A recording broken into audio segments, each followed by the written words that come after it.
Pues muy buenos días a todas y todos. Bienvenidas y bienvenidos a nuestro tercer día de actividades del Seminario de Investigación del Laboratorio de Innovación Democrática, que es también el último día. Hemos tenido 2 días de actividades muy exitosas con un par de conferencias magistrales y con una cantidad importante de paneles que se han logrado desahogar.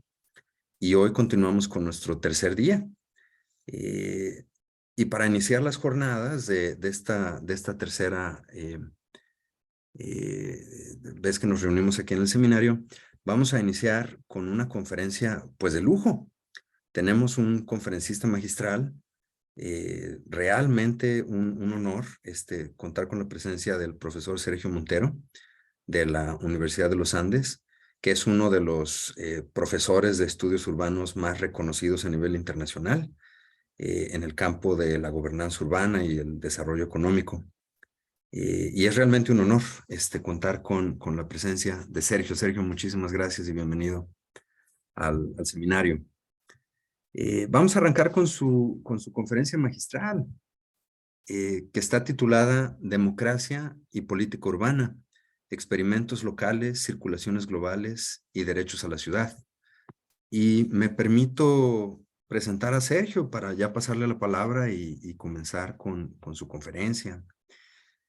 Sergio Montero es profesor asociado en Planificación y Desarrollo Urbano y Regional en el Centro Interdisciplinario para Estudios sobre Desarrollo, el CIDER, de la Universidad de los Andes en Bogotá, Colombia, y es editor de la revista Regional Studies. La investigación de Sergio Montero se centra en 3 áreas: la producción, circulación y movilización global de conocimiento y políticas sobre planificación urbana, la relación entre gobernanza y desarrollo económico local en ciudades y regiones latinoamericanas, y posibilidades alternativas de incidencia e inclusión en ciudades y regiones más allá de la participación burocrática.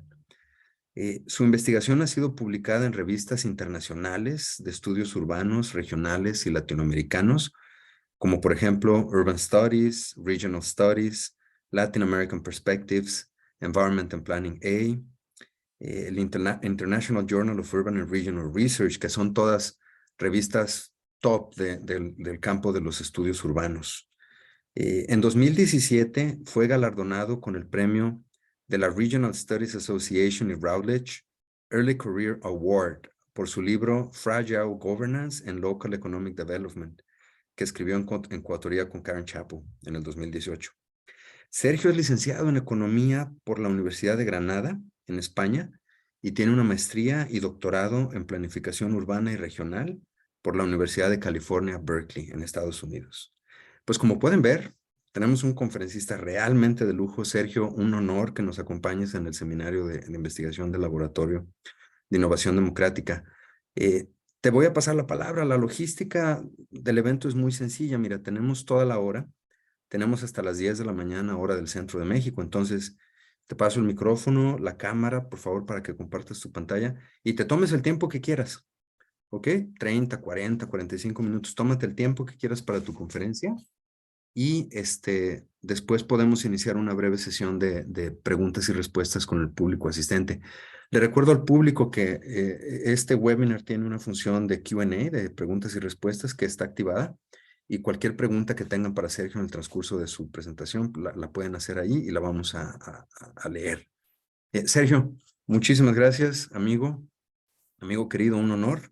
Te dejo los micrófonos. Listo, muchas gracias David por la presentación y por la invitación a participar. Estoy muy honrado de estar acá, de tener mundos diferentes de mi vida. Yo viví un tiempo en Guadalajara y parte de mi investigación fue sobre Guadalajara, entonces siempre es un gusto participar en eventos con gente de México y en particular de Guadalajara. Entonces, pues bueno, les voy a compartir una presentación que elaboré. A ver, pues es un poco con base...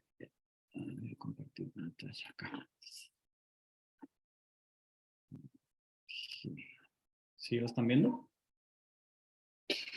Listo. Bueno, es una presentación que preparé un poco para dialogar con algunos de los temas que se han discutido y que se van a discutir en esta conferencia, pero también que se relaciona con mis propios temas de investigación en este momento.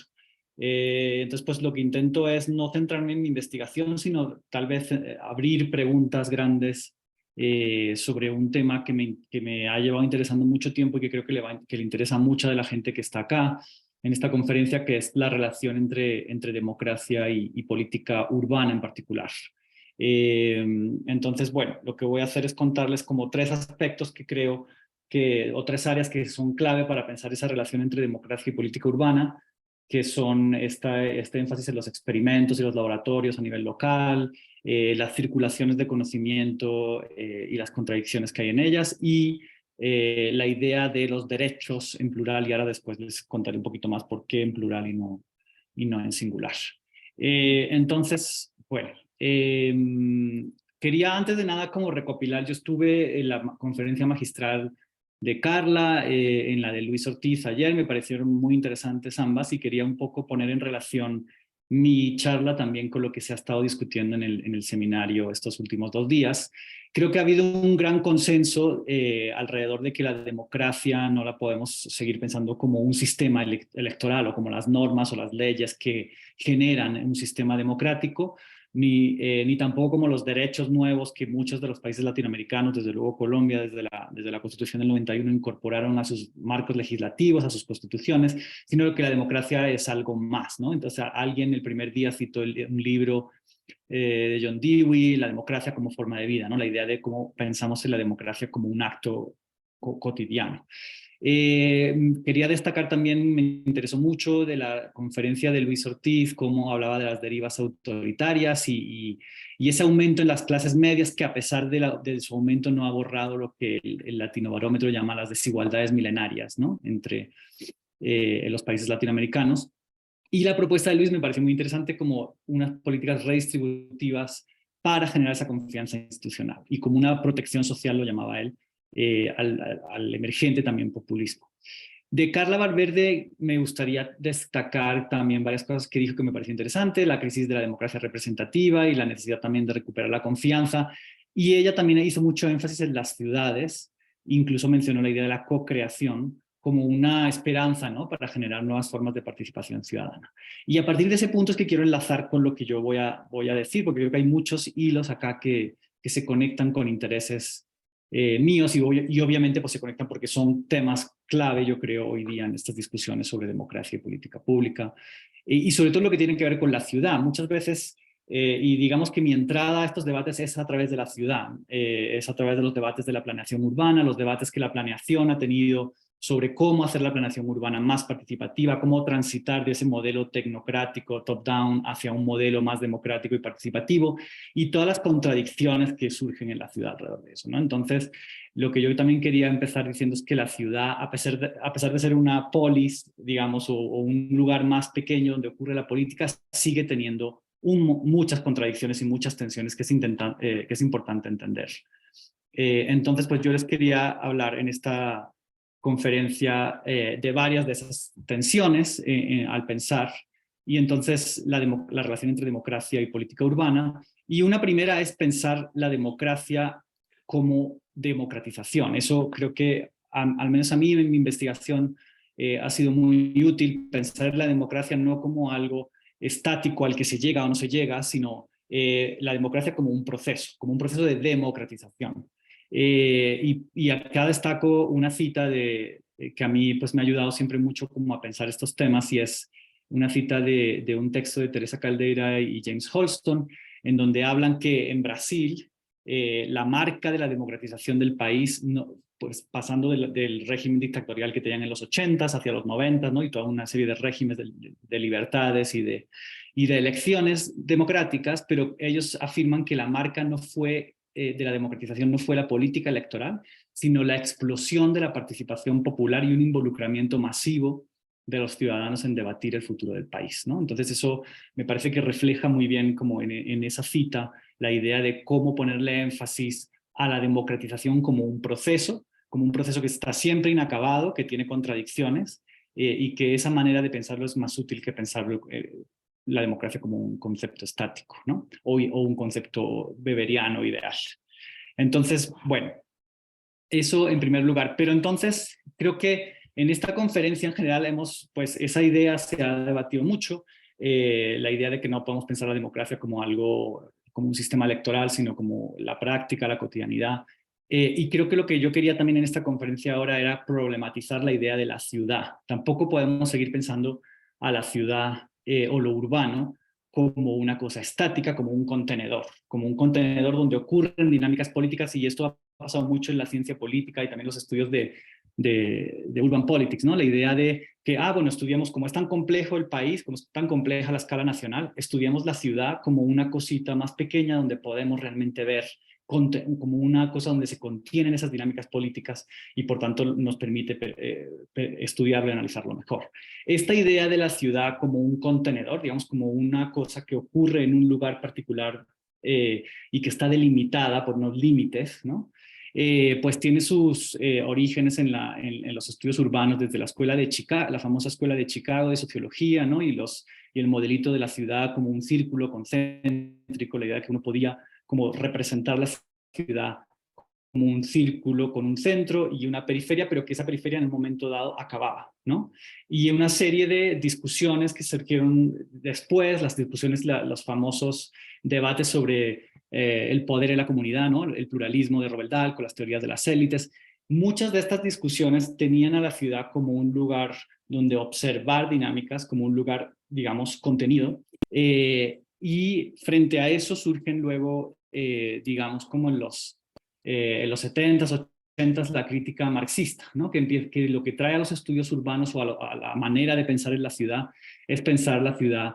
No podemos seguir, digamos, la básica de aquí es, no podemos seguir pensando la ciudad simplemente como un contenedor, sino que hay que verla como un producto del capitalismo, ¿no? Como donde el capitalismo se representa o se materializa en las dinámicas de la ciudad. Por tanto, las dinámicas de la ciudad en realidad son las dinámicas, son las contradicciones de la ciudad, son las contradicciones del capitalismo.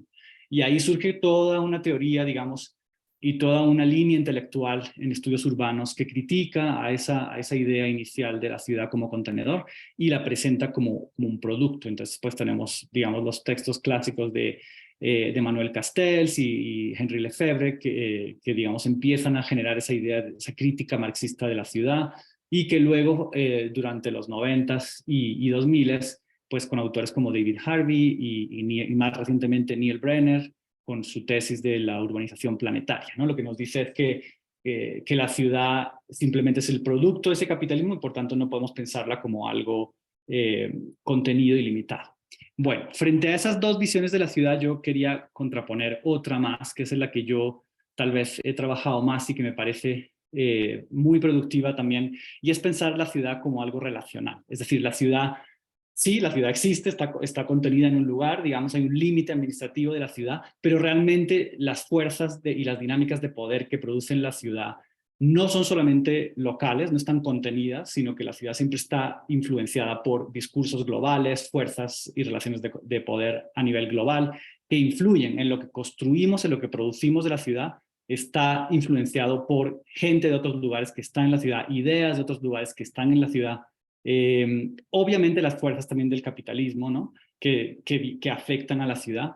Pero entonces, digamos que una visión relacional de la ciudad nos permite pensar la ciudad como un nodo en donde se encuentran diferentes relaciones de poder que son tanto locales como globales, ¿no? Aquí los referentes intelectuales, pues para mí también uno de los referentes intelectuales y que cambió también mucho mi manera de entender la ciudad cuando leí ese texto, es un texto de Doreen Massey que se llama A Global Sense of Place, ¿no? ¿Cómo podemos pensar en el lugar, en este caso la ciudad, como un lugar donde ocurren diferentes dinámicas globales? Otros, digamos, tradiciones aquí, como toda la teoría de policy mobilities, de cómo las ideas de otros lugares afectan y cómo las ideas viajan de un lugar a otro y cómo hay unas relaciones de poder. Pero sobre todo creo que lo interesante de esta tradición intelectual es que nos permite pensar en esas relaciones de poder más allá del Estado y más allá del capitalismo. Es decir, no, lo cual no quiere decir que obviamente las dinámicas del Estado y las dinámicas del capitalismo no importen. Sí importan, pero además tenemos otras dinámicas a las que también hay que prestarles atención, que tienen que ver con el patriarcado, que tienen que ver con el racismo, que tienen que ver con la homofobia, ¿no? Entonces, ¿cómo pensamos también las diferentes dinámicas de poder en lo que las feministas han llamado pues la interseccionalidad, ¿no? No es una sola dinámica de poder la que afecta a los territorios, son varias, y además esas dinámicas de poder son multiescalares, es decir, nos vienen desde lo local, nos vienen desde lo regional, desde lo nacional y desde lo global. Entonces, en ese contexto de relaciones es que podemos, o el que yo invito a pensar la ciudad, no como un elemento contenido, no como un elemento solamente producto del capitalismo, sino como un nodo relacional en donde confluyen diferentes dinámicas de poder. Entonces, bueno, con esa, digamos, con esa salvedad de pensar la democracia más allá del sistema electoral y la ciudad como más allá de lo contenido, pues es que presento como tres áreas en las que yo creo que que es fructífero, digamos, pensar esta relación entre la democracia y la política urbana. Entonces, los experimentos locales, circulaciones globales y derechos a la ciudad, y ahora ya les cuento un poquito más de qué significa cada una de estas cosas o por qué me parece a mí interesante. Uno son la idea de los experimentos locales. Bueno, entonces en el contexto, y esto está pasando en México, y de hecho les traigo aquí un ejemplo que es de la Ciudad de México, pero está pasando en muchas ciudades también latinoamericanas y del mundo, que es la idea de experimentar, ¿no? En esta transición de la tecnocracia o de los regímenes autoritarios a unos regímenes democráticos y participativos, pues también hay una frustración constante con la participación institucionalizada, al menos en la planeación, ¿no? Donde los planeadores hacen una reunión de socialización donde simplemente va un planeador o alguien del Estado con un PowerPoint y un refrigerio y entonces presenta lo que se va a hacer, la gente opina, pero esas opiniones no van a ningún lado. Entonces, frente a esa crisis de la participación institucional, están surgiendo toda una serie de movimientos que dicen, no, repensemos cómo hacemos la participación democrática, pensemos en laboratorios urbanos, pensemos en experimentos locales, pensemos en metodologías de coproducción, en metodologías de design thinking, ¿no? Entonces, toda una serie de discursos que están surgiendo alrededor de esta idea de los laboratorios o de la experimentación con la política urbana. Y en general la experimentación tiene que ver con la mezcla entre la experticia técnica con la ciudadanía, ¿no? Siempre hay un elemento como de mezclar estas dos o de empoderar a la ciudadanía para que genere sus propias soluciones, ¿no? Eso es como la base y eso está pasando en todo el mundo, pero en América Latina pues es muy claro y hay unas altas expectativas. Y uno ve pues si uno revisa la literatura, hay como muchas esperanzas de que esto es lo que nos va finalmente a ayudar a democratizar las decisiones de política pública, las decisiones de planeación. Entonces, por un lado tenemos los debates en administración pública, en política pública y en planeación urbana, de cómo los laboratorios, la experimentación nos pueden ayudar a ir más allá de los fallos de la planificación participativa y pensar en esa transición. También hay mucho de este debate en toda una discusión académica sobre transiciones a la sostenibilidad. Entonces, acá hay una foto de un artículo muy conocido sobre este tema, de cómo la transición hacia la sostenibilidad tiene que ver con la democratización y cómo la democratización puede hacerse a través de experimentos y de laboratorios. Y también incluso desde los discursos de la academia postcolonial y decolonial, digamos, están mirando hacia los laboratorios y los experimentos y el diseño crítico. Entonces, autores como Arturo Escobar o Edgar Peterse, Abdul-Malik Simón, están pensando también en cómo la idea de los laboratorios, la idea de los experimentos puede ayudarnos a pensar las ciudades de otra manera. Entonces, frente a esa, digamos, esperanza colectiva, pues yo en uno de los proyectos en los que estoy involucrado es justamente, bueno, entonces miremos a ver estos laboratorios urbanos que han surgido en la última década, sobre todo del año 2014, diría yo, porque además ahí hay un informe del BID que es clave en eso. Entonces, ¿cómo hay una proliferación de laboratorios urbanos en América Latina y qué tensiones surgen allá? Entonces, pues parte de lo que estamos mirando en esa investigación tiene que ver con, uno, es la influencia de los organismos internacionales y la filantropía global en esto. en particular el BID. Ahí les traigo una imagen de un webinar, de los numerosos webinars que ha hecho el BID. Entonces, como en esta idea de la democracia local, en realidad siempre hay como esta idea de lo global, de los organismos globales del desarrollo que también están apostándole a esto. Entonces, ahí hay una primera tensión que no necesariamente tendría que ser negativa, pero digamos que sí hay un encontronazo entre, digamos, esas trabajadores del BID o del Banco Mundial o de la filantropía global y lo que pasa en las ciudades.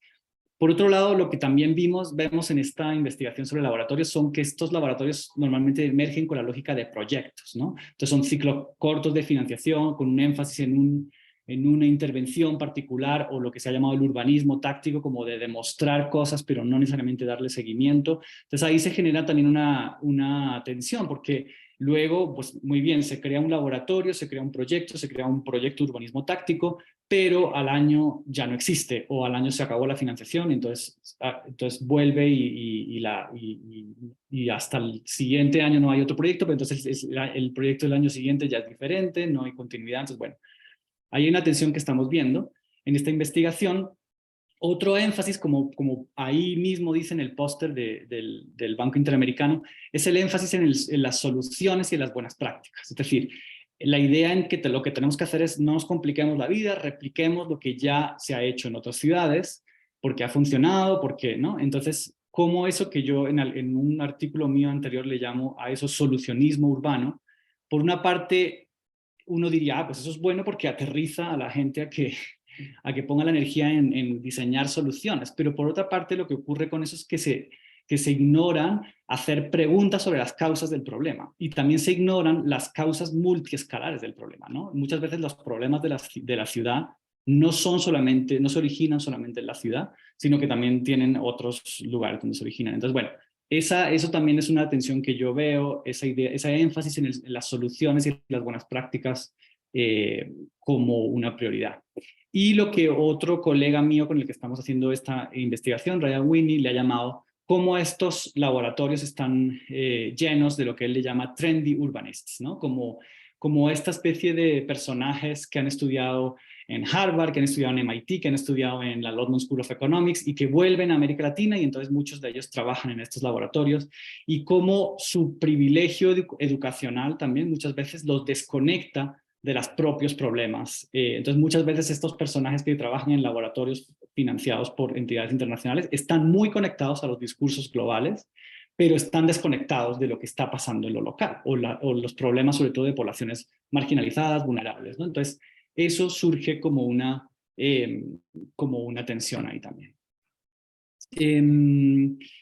Ahí. Y aquí les quería contar pues de cómo hace poco estuvo Arturo, esta es una foto de Arturo Escobar, que fue el conferencista principal de ASUR, que es la conferencia de estudios urbanos y regionales de Colombia, que este año fue en la universidad, bueno, el año pasado fue en la Universidad de los Andes, y él también me sorprendió como esta esperanza en los laboratorios, esta esperanza en la idea, en mucha de lo que él le llama la ciudad pluriversal, pues la esperanza que él pone en los laboratorios. Entonces, ¿cómo podemos pensar, cómo hay esta tensión entre la esperanza incluso de esos mecanismos de coproducción, de design thinking, del diseño crítico? Hay toda una literatura muy interesante que se ha generado alrededor del diseño, que se le llama el diseño crítico, y es el rol que pueden jugar los diseñadores. Pero entonces creo que es importante contrastar esto con esas tensiones que surgen en la práctica. Y otra cosa que me pareció interesante que contaba Arturo Escobar en esta conferencia es lo que él le llamaba la crítica a la ciudad clase mediera, ¿no? La idea de cómo la clase media, que cada vez que ha aumentado, aunque aún sigue siendo unas sociedades muy desiguales, pero sí es inevitable que en América Latina ha aumentado y sigue aumentando esa clase media, cómo esa clase media muchas veces se opone a cambios radicales en hacerla, digamos, las cosas, ¿no? O diseñar la política pública, cómo la clase media se aferra a la propiedad privada, a la individualización, al automóvil, al modelo basado en el consumo. Entonces, cómo hay esa tensión entre la emergencia de la clase media como una posibilidad, pero también como un obstáculo para democratizar decisiones de política urbana. Bueno, eso por un lado. Por otro lado, el otro tema es que a mí, pues, que ya me lleva interesando desde hace mucho tiempo, y es esta idea de las circulaciones globales. Cómo hay ciertas ideas que se convierten en modelos y empiezan a circular, ¿no? Y esto, aunque se les llama muchas veces buenas prácticas, en realidad no necesariamente son las mejores prácticas, sino son prácticas o políticas que en un momento dado se alinean con una serie de discursos, actores y redes globales y empiezan entonces a ganar legitimidad y a circular. Y acá tengo una foto del Metrobús de la Ciudad de México que fue basado pues en el Transmilenio de Bogotá y cómo ese modelo en particular ha viajado y se ha convertido en un modelo que se replica constantemente y muchas veces sin, lo que hablábamos antes, muchas veces sin preguntar si realmente esa es la solución de transporte que necesita esa ciudad o no. Entonces, bueno, pues y ustedes, imagino que muchos ya conocen pues estas dos políticas de Bogotá que han sido esa base para la circulación global y para el cambio también en la narrativa que hay sobre Bogotá. Entonces, a mí esto es algo que me ha interesado mucho. Guadalajara, y de hecho la razón por la que yo estuve en Guadalajara un tiempo haciendo investigación fue porque me interesaba entender por qué Guadalajara había, digamos, referenciado a Bogotá. ¿Cómo era eso en el que digamos, en ese tránsito o en esas direccionalidades de la política urbana en donde los tráficos coloniales, digamos, ¿no? Entre las ideas buenas de urbanismo y de ciudad solían venir de Europa, ¿no? Solían venir de Barcelona, de Londres, o más recientemente en el siglo XX de Nueva York, de las ciudades americanas, como en el siglo XXI también vemos un tráfico cada vez más grande de ideas sur-sur, ¿no? Entonces, de ideas ciudades de América Latina que se referencian y se replican entre sí, o también un tráfico entre las ideas entre Latinoamérica, África y Asia. Entonces, digamos que eso es un tema interesante. La otra política pues, que ustedes conocen de Guadalajara que se replicó, de Bogotá que se replicó en Guadalajara, el macrobús. Entonces, bueno, ¿cómo y por qué surgen una serie, y esta es una de las paradojas que a mí siempre me llamó la atención de la investigación sobre cómo y por qué Bogotá se había convertido en un modelo de transporte sostenible, cuando en realidad la idea venía de Curitiba, ¿no? Que Curitiba lo hizo en 1074, pero por alguna razón nadie replicó ese modelo no nadie, sí hubo algunas ciudades que lo hicieron, pero digamos que el crecimiento, lo tengo por acá en la gráfica, digamos el boom y el crecimiento grande, por ejemplo, de los sistemas BRT, ocurre en los 2000, ¿no? Entonces, ¿por qué? ¿Qué pasa ahí que hace que esta práctica o esta política de transporte se convierta en modelo, se convierta en buena práctica y antes no era buena práctica, ¿no? Cuando en realidad era lo mismo. Entonces, pues, ¿qué hace que ciertas políticas se conviertan en modelos o en buenas prácticas? ¿Cómo entonces la política local está conectada a esas redes globales? Porque una buena práctica internacional o lo que se les llama las mejores prácticas internacionales no puede ser mejor práctica si no hay una red internacional que la soporte. Entonces, ¿qué dinámicas de poder se generan ahí para que haya ciertas políticas que se legitiman como buena práctica y otras no? Otra cosa que a mí siempre me interesó, por ejemplo, de esto de la creación de modelos, es cómo un modelo se crea, por ejemplo, el famoso modelo Bogotá en los 2000, cómo se enfatiza ciertas políticas como el Transmilenio, el BRT o las políticas de bicicletas, y se invisibilizan otras, ¿no? Entonces, ¿cómo se crea una narrativa de éxito a través de simplificar lo que pasó en una ciudad? Entonces, ahí también hay relaciones de poder. ¿Quién cuenta esa historia? ¿Cómo la cuenta? ¿Qué elementos de la historia del éxito de una ciudad o de un modelo se enfatizan y cuáles se invisibilizan? ¿Quién decide eso? Hay una serie como de preguntas interesantes que también son importantes para entender por qué hacemos unas políticas públicas y no otras, ¿no? Y finalmente, en la lógica de las, ¿no? En la lógica en la que pareciera que las transferencias de conocimiento urbano y de políticas urbanas sur-sur parecieran que rompen el modelo colonial de norte-sur, pero en realidad cuando uno escarba un poquito más y mira quiénes son los que realmente están moviendo las políticas sur-sur, pues uno ve también dinámicas globales, ¿no? Entonces uno ve cómo los propios bancos de desarrollo, las propias entidades internacionales, también se están adaptando a este discurso de colonial, postcolonial, sur-sur. Entonces ellas también actúan de una manera en la que promueven las circulaciones sur-sur, pero a la vez los centros de poder siguen estando en el norte. Las decisiones sobre qué ciudades del sur aprenden entre sí, se siguen tomando desde el norte, ¿no? Entonces ahí hay como también, de nuevo, una serie de relaciones de poder que conectan todo el rato lo local con lo global. Bueno, acá rápidamente, pero para quienes no conocen un poquito de esta historia, como por ejemplo la política pública que circula, los modelos que se hacen conocidos, tienen que ver con una narrativa, se tiene que crear una narrativa, ¿no? Esa narrativa que simplifica lo que pasó en una ciudad. Entonces, claro, entonces se presentan imágenes como esta, ¿no? El antes, el después, la historia de éxito, la historia de transformación, normalmente también hay unos héroes, ¿no? Aquí hay una literatura muy interesante que es la literatura sobre narrativas o sobre el famoso storytelling, ¿no? Entonces, cómo las políticas públicas, en realidad uno también lo puede pensar que muchas de las decisiones sobre hacer una política pública en una ciudad no tiene que ver con las características técnicas o con una evaluación técnica, aunque se intente vestir como una evaluación técnica, pero en realidad tiene que ver con una narrativa de que esa política en otra ciudad creó un cambio, ¿no? Y a partir de eso se persuaden, se convencen a políticos, alcaldes, tomadores de decisiones, y después de eso es que vienen los informes técnicos, ¿no? No es como que, no es lo contrario, que muchas veces se piensa que no, es que primero se hace una evaluación de alternativa, racional, con números, y entonces se toma la decisión. Muchas veces esa evaluación ya viene después de que realmente se ha tomado la decisión, porque ya hay unos alcaldes persuadidos sobre hacer algo que ocurrió en otro lugar. Entonces, ¿cómo podemos incorporar esta idea en los análisis de las decisiones de política pública de una ciudad?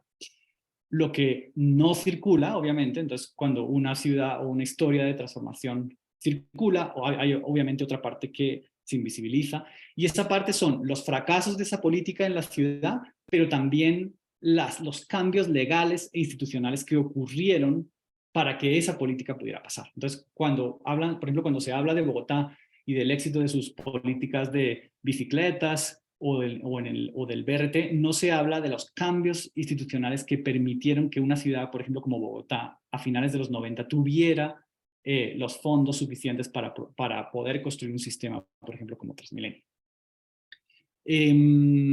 Esto se conecta con lo que yo les había contado, con algo que a mí me ha interesado mucho, y es como esa transformación de los organismos internacionales del desarrollo, de ser bancos del conocimiento sobre pobreza, sobre desarrollo, a querer convertirse en bancos de soluciones, ¿no? Esta idea de la solución y de la buena práctica, que se está convirtiendo pues casi que ya en el mainstream de cómo hacer, no solamente planeación urbana o política urbana, sino cómo hacer proyectos de desarrollo. Esto también aplica, no sé, a proyectos de desarrollo económico local, proyectos de planeación regional.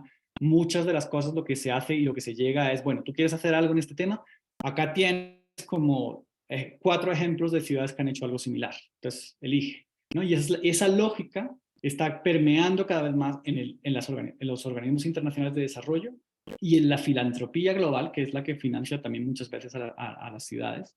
Entonces, cómo esa lógica se refleja en este tipo de indicadores, ¿no?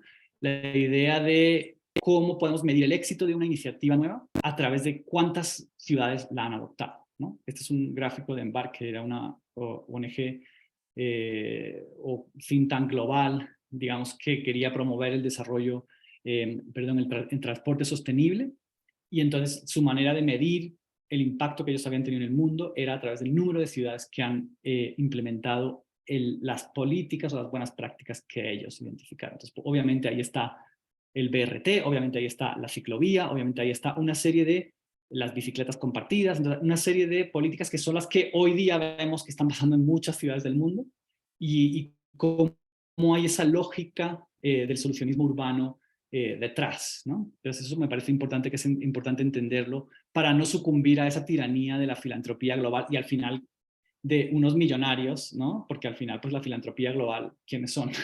Entonces unos millonarios ahí decidiendo qué deben hacer las ciudades o no.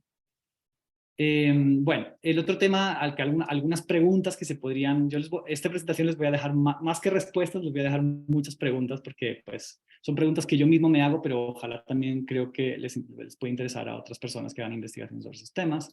Recientemente escribimos un libro editado junto con otros profesores, Osmani Porto, Cecilia Osorio y Cristian Kerches de la Universidad de Sao Paulo, que se llama Latin American Policy Diffusion from Import to Export, ¿no? Entonces, ¿qué ocurre en ese tránsito en el que Latinoamérica ya no es solamente un recibidor, no solamente recibe políticas de otro lugar? La crítica ya no es solamente, es que no estamos haciendo nuestras propias políticas. No, ahora lo que ocurre es que estamos generando nuestras propias políticas innovadoras, pero además también exportándolas a otros lugares de América Latina y del mundo. Entonces, ¿qué dinámicas de poder surgen en esta reversa de la direccionalidad del conocimiento urbano? ¿Qué políticas circulan? ¿Cuáles no? ¿Cómo circulan? ¿Por qué circulan en un momento dado y no en otro? ¿Y quiénes son los que producen ese conocimiento? Entonces, yo creo que una visión crítica de estas circulaciones tiene que preguntar siempre preguntas sobre el quién, el cómo y el por qué, ¿no? Bueno, y finalmente el tercer punto que quería compartir con ustedes, que también me ha interesado mucho y que creo que va a ser un tema clave en los próximos años también de investigación, y es el tema del derecho a la ciudad, que yo acá lo pongo con una S como derechos en plural, ¿no? Entonces, bueno, el derecho en singular, pues seguramente muchos de ustedes pues están familiarizados, pero pues todo un debate que viene también desde ese enfoque marxista de la ciudad, que viene desde Henry Lefebvre, pero que luego David Harvey lo populariza, digamos, en los 90s y 2000s, y ahora se ha convertido en casi que ya un lenguaje común entre organizaciones sociales, pero también entre políticos locales e incluso entre esas clases medias de las que hablábamos antes. Entonces, el derecho a la ciudad, que es el derecho no solamente a poder vivir en la ciudad, sino tener el derecho a poder decidir, tomar parte de las decisiones que forman la ciudad. Lo que yo quería contarles acá es cómo este derecho es plural, porque hay una manera de pensar, y es un proyecto en el que estoy involucrado con varios otros colegas, en pensar cómo el derecho cada vez más se está convirtiendo en un conocimiento y en un mecanismo clave para ejercer o para bloquear proyectos de planeación urbana. Entonces, por ejemplo, el famoso Transmilenio del que hemos hablado, que ha sido un modelo global, del cual Enrique Peñalosa ha sido pues el embajador, ¿no? Que lo ha ido vendiendo a más de 500 ciudades del mundo. Como cuando Enrique Peñalosa llega a ser alcalde por segunda vez de Bogotá, en el 2016, él plantea hacer una nueva línea de Transmilenio en la carrera séptima, que es una de las calles pues, principales, tal vez la más simbólica de Bogotá, tal vez no sé cuál sería el equivalente, tal vez el Insurgentes de Ciudad de México. El caso es que la séptima es un lugar simbólico y el proyecto estelar estrella de Peñalosa para su segunda administración era construir ese Transmilenio en esa calle, y finalmente un juez le paró ese proyecto. Entonces, y eso hay una historia que no tengo tiempo ahora de contarles, pero que estamos documentando, y es como una serie de acciones populares, como los cambios legales que ocurren en Colombia en el 91 con la nueva constitución, bueno, una serie de cambios legales que permite que la ciudadanía pueda acceder a hacer tutelas, acciones populares para parar ciertos proyectos, y cómo ese uso estratégico del derecho que antes se había reservado para temas más de corte ambiental, de activistas ambientales, ahora también los grupos de ciudadanos en las ciudades están usando este conocimiento legal dado que en las reuniones de participación institucional ya se sabe que no va a haber ninguna incidencia, entonces se recurre al juez, se recurre al derecho para parar obras. Y acá uno podría sonar muy romántico, como que no, es la ciudadanía paró un proyecto del alcalde que venía top-down, pero en realidad cuando uno ya mira los detalles de quiénes son esos grupos ciudadanos, quién es esa ciudadanía, pues uno ve, digamos, uno es un edificio de lujo, que había un puente de Transmilenio que le iba a bloquear una parte. Otros son unos grupos que viven en Chapinero, unos políticos también que obviamente cuando, digamos, al boom mediático que ocurre alrededor de esto, pues se unen para ganar capital político. En fin, hay toda una serie de complicaciones que muestran cómo el derecho también hay muchas desigualdades en cuanto a quién puede acceder al conocimiento legal y a quién puede movilizar conocimiento legal.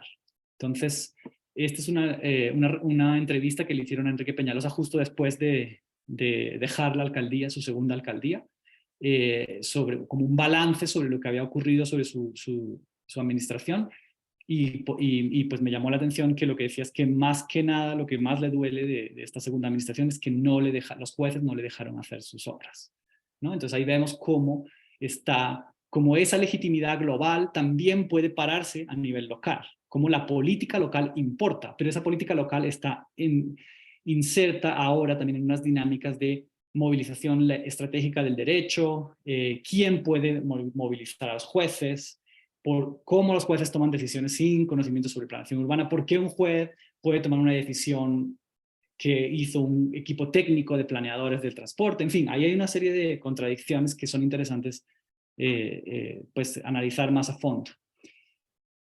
¿Quiénes son estos ciudadanos? ¿No? Esta clase media, porque si uno se pone a mirar, por ejemplo, quién se opuso a Transmilenio por la Séptima, era un proyecto que iba a ir desde el centro de Bogotá hasta la calle 200, que es casi ya en la periferia norte de la ciudad.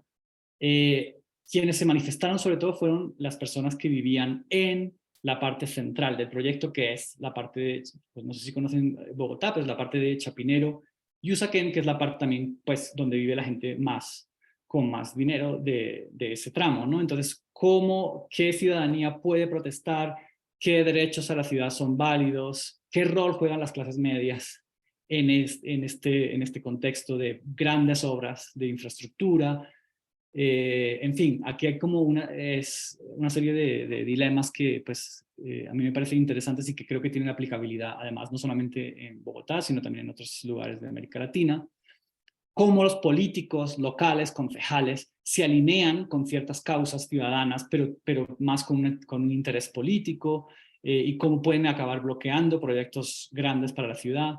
Bueno, sobre este tema escribimos, una de las primeras cosas que hemos escrito, si les interesa más, es este artículo que salió en Urban Geography sobre la movilización del conocimiento legal en ciudades, con el caso de Bogotá, pero pues también abriendo una agenda de investigación para entender el rol que juega el derecho en las decisiones de planeación urbana y cómo la gente que hemos estudiado planeación urbana, o yo que dirijo o que he sido profesor en una maestría en planeación urbana, no les estamos enseñando a nuestros estudiantes cómo usar el derecho, a pesar de que se está convirtiendo en un conocimiento clave para poder hacer planeación o bloquear la planeación de una ciudad.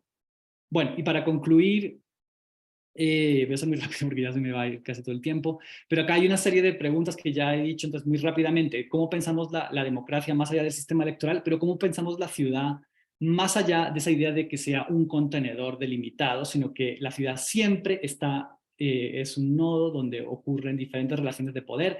Esas relaciones de poder no solamente están relacionadas con las lógicas del Estado y del capitalismo, también están relacionadas con el sistema patriarcal, racista, homófobo, cómo pensamos la ciudad como también inserta en dinámicas globales, quién puede decidir qué es un modelo de la buena ciudad y quién no, qué es una buena práctica internacional y qué no.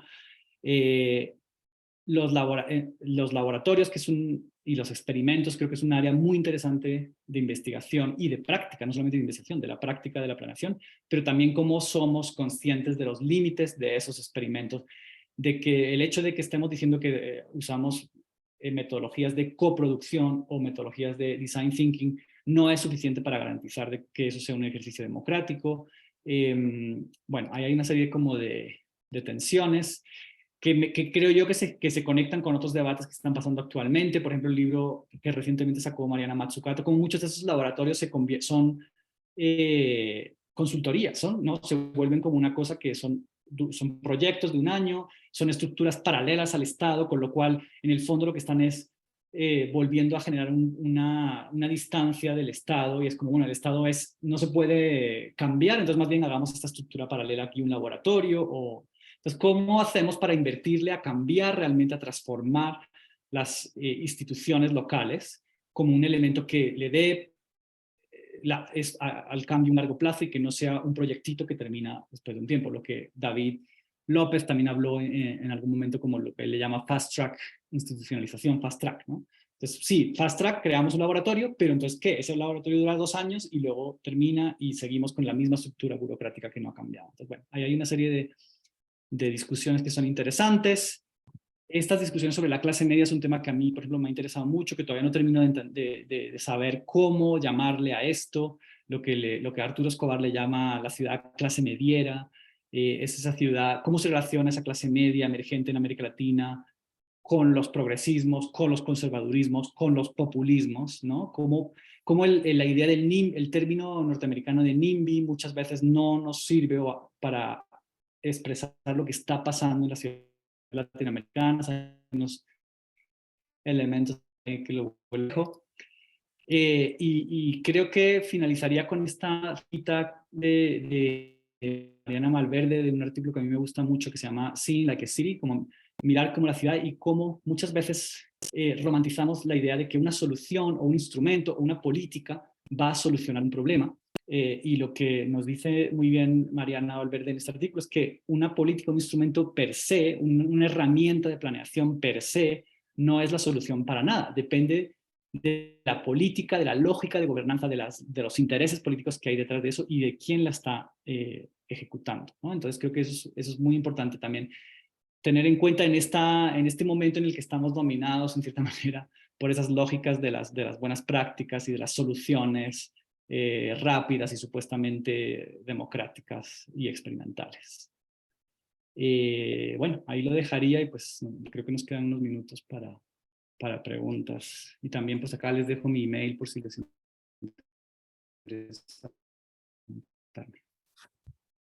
Sergio, bueno, pues maravilloso. Muchísimas gracias por tu presentación. Muy bien estructurada, muy elocuente, muy lúcida. Muchísimas gracias. Yo tengo algunos comentarios y una pregunta, pero también quiero invitar a las personas que nos acompañan en la sesión a que si tienen alguna pregunta o comentario para el profesor Sergio Montero, que es un lujo tenerlo aquí, es una excelente oportunidad de dialogar con él, lo hagan en el módulo de preguntas y respuestas del webinar, por favor. Sergio, bueno, pues yo te quiero agradecer primero que hayas asistido a las dos conferencias magistrales del jueves y del viernes en el seminario y que hayas construido tu presentación con base en lo que presentaron Carla Valverde y Luis Ortiz, porque en realidad le da un sentido al seminario, ¿no? Al hacer eso realmente entramos en un diálogo y construimos algo aquí entre todos en estos 3 días de actividades y te lo agradezco mucho. Y sobre todo, también agradezco que nos ayudes a problematizar la democracia de formas alternativas e innovadoras, como también lo hicieron Carla Valverde y como también lo hizo Luis Ortiz, pero tú también. Y te lo agradezco mucho porque eso es muy valioso. Nos ayuda a voltear a ver otros matices de la democracia que normalmente no volteamos tanto a ver, ¿no? Y eso me parece muy útil. Y tú específicamente problematizas la relación entre la democracia y el sistema económico y cómo esta relación se materializa en las ciudades, ¿no? La ciudad es la expresión material de esta relación entre la democracia y el sistema económico predominantemente capitalista en el mundo occidental, y un sistema económico es un sistema relacional, ¿no? Es un sistema de relaciones donde unas personas hacen una parte del trabajo en la producción económica, otras personas hacen otra parte del trabajo, unas personas producen la riqueza y otras personas se apropian del surplus. Y eso también sucede en las ciudades, ¿no? Toma expresión material en la ciudad. Y luego nos ayudas también a problematizar cómo existen estas innovaciones democráticas en la planeación urbana, ¿no? Que tú has estudiado con mucha parsimonia y con mucho cuidado. ¿Cómo circulan estas innovaciones democráticas en la planeación urbana para hacer política urbana? Primero en un momento del norte global hacia el sur global, pero después sur a sur y después sur a norte también.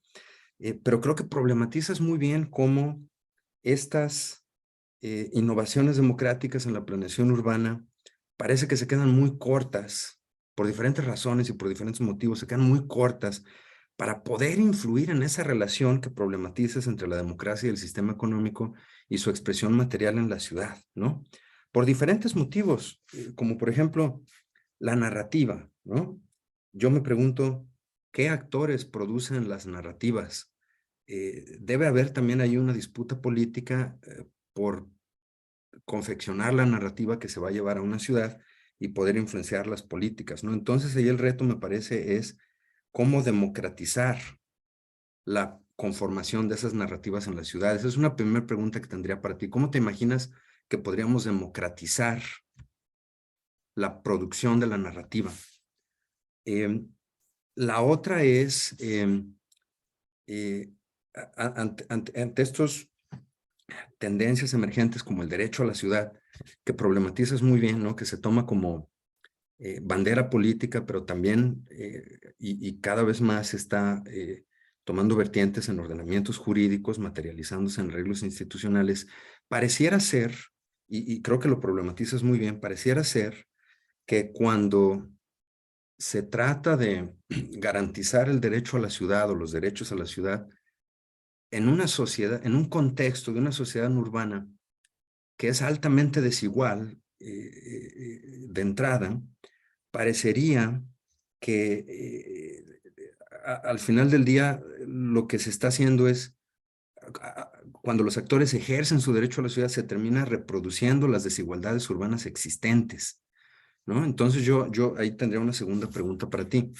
¿Cómo te imaginas que, que podríamos avanzar hacia formas de ejercer el derecho a la ciudad o los derechos a la ciudad que no terminen reproduciendo las desigualdades preexistentes de las sociedades urbanas? Yo lo dejaré ahí con esas dos preguntas y otra vez agradeciendo mucho tu presentación tan lúcida. Hay una pregunta también aquí del doctor André Noel Roth de la Universidad Nacional de Colombia. Dice André: felicitaciones por esta conferencia, excelente reflexión sobre el solucionismo de corto plazo en la innovación pública. ¿Qué pistas para democratizar la planeación en el largo plazo de la ciudad? Sergio, te pasamos el micrófono. También para ir cerrando, ¿no? Unos comentarios finales y concluimos la conferencia. Listo. Bueno, gracias, gracias André Noel. Pregunta del millón. Tres, ¿no? Yo creo que, pues, una es esta idea de cómo democratizar las... Sí, si las narrativas son tan importantes, porque acaban decidiendo, ¿no? En cierta, o influenciando o persuadiendo a actores para hacer una política frente a otra, cómo democratizar esas narrativas. Yo diría que una clave es, porque claro, muchas veces lo que se hace son ejercicios participativos.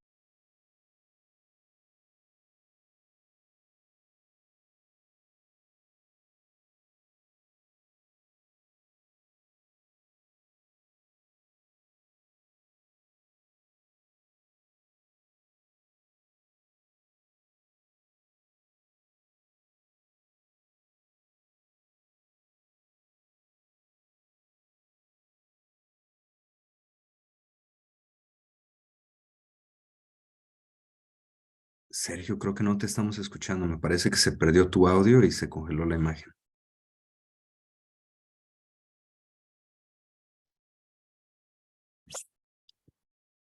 Hola, ¿me ven? Perdón, se me Sí, cayó sí, el... te escuchamos mucho mejor. Listo. Ok, perdón. Bueno, no sé qué parte escucharon y qué no, pero igual empiezo de nuevo. Pero una de las preguntas que hacía David es cómo democratizar las narrativas. Eso me parece que es una pregunta muy interesante y clave, que yo me la he preguntado también muchas veces. Y es además el típico coso que uno diría, ah, pues entonces hagamos un laboratorio de innovación narrativa para entonces invitemos a gente de la periferia de la ciudad, de poblaciones marginales, para crear una narrativa alternativa. Claro, y en cierta manera eso es democratizar la narrativa, pues puede ser que a nivel local, pero el punto es, ¿qué tanto va a circular esa narrativa? Yo creo que muchas veces lo que pasa también con estos laboratorios o con estos proyectos de, no, invitemos a las poblaciones que han estado fuera de la planeación o marginales, se hace un evento, se hace un proyecto, puede que salga un reporte o puede que salga algo, pero no necesariamente circula. Obviamente no va a circular lo mismo que ha circulado, por ejemplo, en el caso de Bogotá, pues con Peñalosa, porque hay una alineación de actores globales. Entonces lo que yo diría es que para democratizar las narrativas de una ciudad no es suficiente solamente con reunir a poblaciones que han estado fuera de, digamos, de la planeación siempre, sino también conectarlas con esas entes y con esas redes globales que son las que realmente permiten que circule el conocimiento, ¿no? Creo que eso es un tema clave de cómo y que también, y es un punto de mis puntos de la conferencia, que cómo uno siempre tiene que pensar lo local en conexión con lo global, porque si uno hace algo como contenido en lo local y no para que algo circule, tanto a nivel local como global tiene que haber esa conexión con esos actores, ¿no? Entonces, esa sería una de mis respuestas. La otra pregunta me parece más difícil y es más que difícil, me parece clave en estas discusiones y es cómo democratizar la ciudad. O sea, si el derecho a la ciudad ha sido cooptado, ha sido, ¿no? Entonces, ¿cómo hacemos para realmente usarlo, digamos, para que sea democrático? Y yo creo que, obviamente, eso es pues una pregunta enorme, pero yo creo que parte de lo que las conclusiones a las que yo estoy llegando también, que tiene que ver con la pregunta que hace André Roel sobre cuáles son las pistas entonces, ¿no? Es cómo democratizamos el acceso a lo legal, ¿no?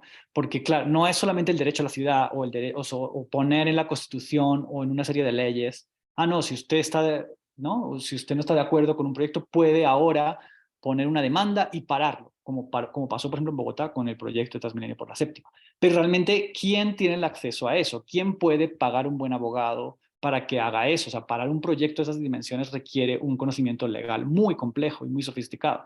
No todo el mundo tiene acceso a eso. Entonces yo creo que hay un elemento de lo legal que le pone freno a la planeación que es interesante, porque no es como que ya no puede llegar cualquier tecnócrata de planeación urbana a decir, no, esto es lo que la ciudad necesita, pero por otro lado, si solamente dejamos que tengan acceso a ese conocimiento legal ciertas partes de la población, pues entonces lo que estamos haciendo es no es democratizar, realmente es que otras élites, no las élites que están en el gobierno, sino otras élites puedan parar, entonces se convierte en una pelea de élites a través del derecho. Entonces, ¿cómo hacemos para democratizar el acceso al derecho? Y también yo creo que más a largo plazo va a haber también una discusión interesante entre cuáles son los límites de esa democratización. Porque claro, entonces luego llega un punto en el que ya no se puede hacer ningún proyecto de ciudad porque siempre va a haber alguien que pueda poner una tutela para parar un proyecto, que a lo mejor es un proyecto que va a beneficiar, no sé, a 1 millón de personas, pero perjudica a 4 y esas 4 se pueden asociar para demandar el proyecto, ¿no? Entonces, ahí creo que también surge como una discusión también más amplia que es que, bueno, ¿cuándo el conocimiento técnico y tecnocrático también debe prevalecer, ¿no? Por un lado, democratizar el derecho para que la gente pueda, el acceso al derecho. Digamos, y cuando digo acceso al derecho no es hacer una ley que permita, sino democratizar que la gente sepa cómo hacer esas tutelas, sepa cómo hacer esos amparos, creo que le llaman en México.